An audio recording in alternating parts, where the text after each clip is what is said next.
So we often get asked, how do we keep going on cruises all the time? Now that's a good problem to have, but I think it's time we addressed how we do it and how you can do it as well.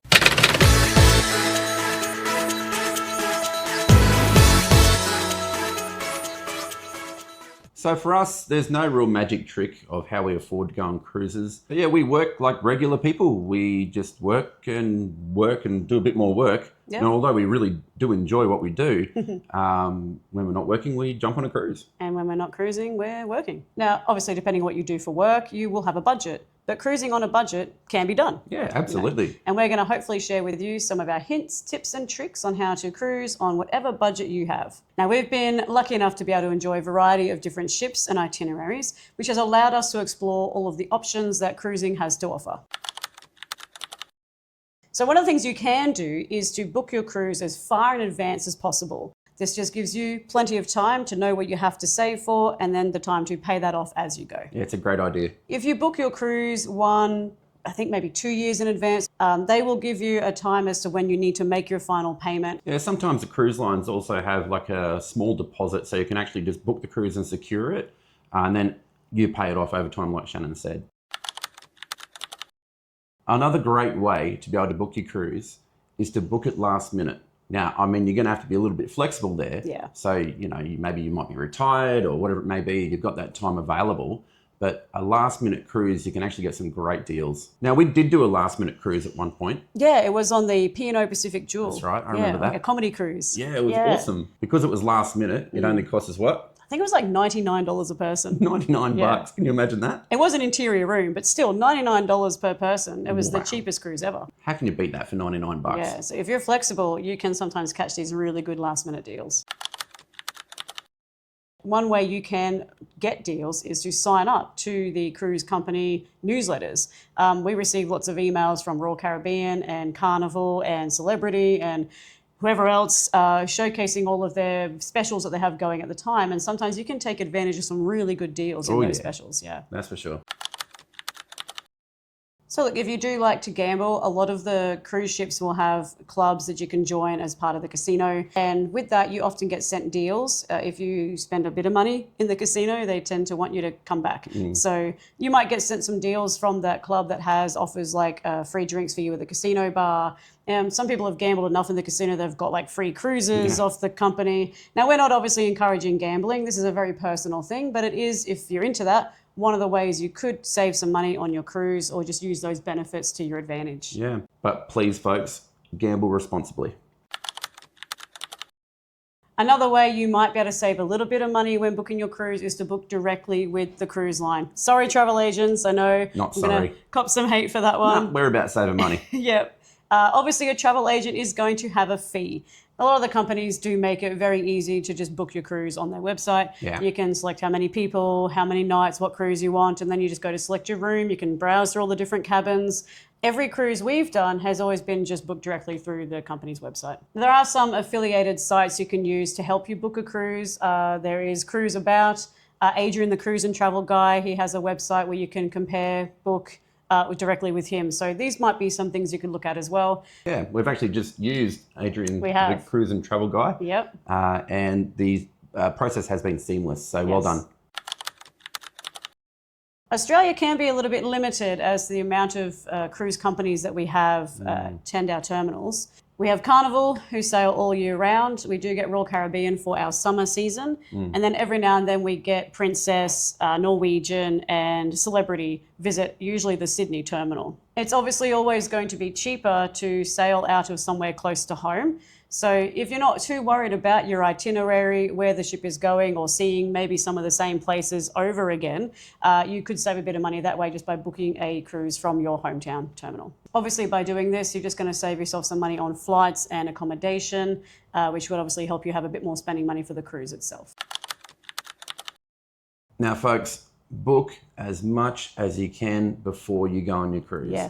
Just recently for a cruise on Carnival, I got a notification with a cheaper rate for the Faster to the Fun, which we're going to try out and see what the benefits are like. So we saved a little bit of money with that. Yeah, that's great. And on one of our recent cruises, we also saved money by taking advantage of deals for specialty dining and also just waiting for specials and sales to come on for drinks packages and Wi-Fi. So Technically, I'm a bit of a bargain hunter and I never really pay full price for these things. I always wait for a good sale to come out. Yeah, we had lunch at A couple of specialty restaurants. yeah. On Royal Caribbean. We had Giovanni's. Giovanni's, that's the one. And Chops Grill. I think Giovanni's was like $55. Yeah. It was just so good. It was and a great the price. food was incredible. And the menu was huge. Yeah. And when I say $55, it's for both of us. Yeah. How do you beat that? You can check that out in our other video, 7 Nights on Voyager of the Seas. That's it. Now, on that note, if you want to try specialty dining, it is cheaper to do lunch as opposed to dinner. I'd say it's still a very good menu. Oh, definitely. It may not be the most extensive, the same that you'd get for dinner. Yeah, it's not going to be a full menu, but Yeah. you still get a huge variety We still of had a wonderful lot things. to choose from. Definitely. It Yeah. wasn't feeling like I was missing out. So Not at all. And we saved so much money by doing that, by paying $55 for lunch Both of us. as opposed to maybe $150, $170 for dinner. Probably around that. So it's a really great way of being able to try out the specialty dining on a budget. Yep.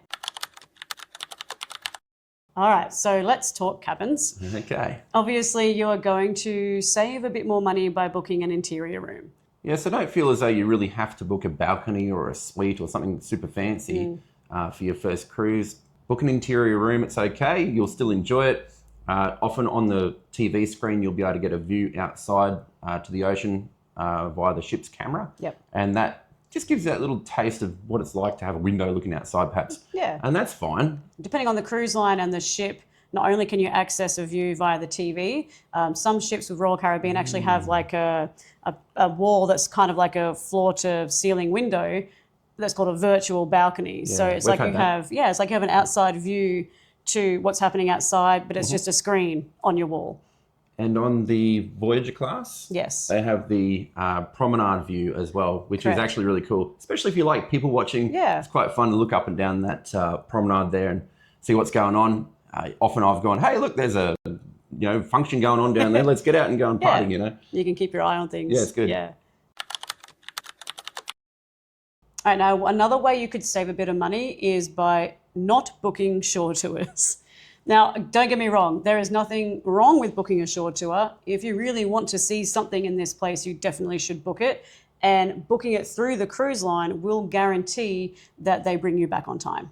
Now, you can snag tours at most destinations privately without going through the cruise line, and that will save you some money. Yeah, we've done that at Vanuatu a few times. We've done it a few times, yeah. You just have to be careful with your time. So if you're worried about not making it back to the ship on time, book a tour in the morning. Make sure it's a half-day tour. It's going to get you back by 1, 2 o'clock at the latest, and that way you know you've got enough time to get back on your ship. Also, make sure you've set your watch to the ship time as well, Yes. because it will operate off ship time. And you might have gone to a different time zone. Your watch is an hour the other way. It's going to throw you out. Yeah. Yeah. So make sure you've done that. Now, we have booked some shore tours through the cruise line. On one of our last cruises, we decided when we got to the destination to not participate in that shore tour because we were worried that everybody was going to make us sick. It was a bus tour, like a sightseeing tour around Airlie Beach, and we were going to be stuck on this bus full of 50 people that were all coughing and spluttering, and we really didn't want to catch anything, so we just decided to explore the area on our own. Yeah. We actually did speak to a few people from that particular tour when they got back. They said it was terrible. But anyway, Yeah, it wasn't sorry. the best sightseeing tour, but we can't vouch for that. It's just what we heard. And I quote, we saw the local Bunnings. How exciting. Glad we didn't go. Yeah, me too. Walking around was a lot of fun. Yeah. Is the drinks package worth it? Now, it depends on how much you drink. It is really a personal thing. So I can't give you a definite on whether you should buy it or not. But what I have found is it might be cheaper, especially on some of the longer night cruises, because it does include everything. It includes your alcoholic drinks, but also mocktails, sometimes specialty coffees, bottles of water, energy drinks, all that sort of stuff. Now, this does depend on the cruise line, but majority of the ultimate or premium drink packages do include everything. So that can save you some money if you're not just focused on just the alcoholic drinks, but also how many bottles of water you might drink, how many cans of soft drink you might drink. Are you going to wake up and have a Red Bull every morning or a Powerade? So if you add up the cost of all of that, it might actually save you money pre-purchasing a drink package on special. But if you do want to save even more money, a lot of these cruise lines allow you to take up to 12 canned beverages, non-alcoholic beverages, on board with you in your carry-on. If you've got that, you've got 12 drinks sitting there that you can enjoy over your, I don't know, 4, 5, 7 night cruise, whatever it is you're going on. So that saves money. You don't have to go and buy any soft drinks at all. Yeah. They do have coolers in the cabin as well. So they're not fridges really. No, Some are, but mostly they're just a cooler. It keeps it all right. I've had a few drinks in there before that have kept it okay. So yeah, chuck them in that and off you go.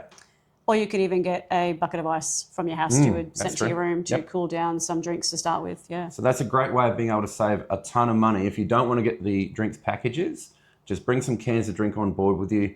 So if you're not a huge consumer of alcohol, it's going to save you a fair chunk of money. Don't forget, most cruise lines also allow you to bring 1 bottle of wine per person on embarkation day. That's right. So if you want to save even more money, you can bring a bottle each when you first get on board, put that in the cooler or a bucket of ice from your house steward and have that. You can take it out to dinner. You can walk around with it in your hand. It's not a big deal. And that's just another way you can save a bit of money on alcohol. So thank you so much for watching this video. Yeah, it always helps us to create more content like this so we can provide you all this handy information. And as always, keep on cruising. Yes, they do. Okay. That's a good problem to have. But I think we've been able to enjoy a variety of different itineraries and ships and budgets and different things that different, too many words, different. Now we've been lucky enough to, do a variety of different ships and itineraries, which shows their we have been able to enjoy a variety of different ships, itineraries, and all the wonderful things that those different ships offer. Okay. All right. Okay. Now we.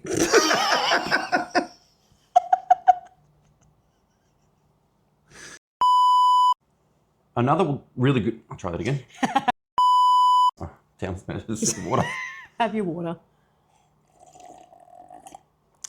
All right, done. We've actually just used Adrian the True. I don't know what to say. Just pause for a second because I don't know what you wanted to say here, love. You got it. Now, to put this into perspective, we have nope.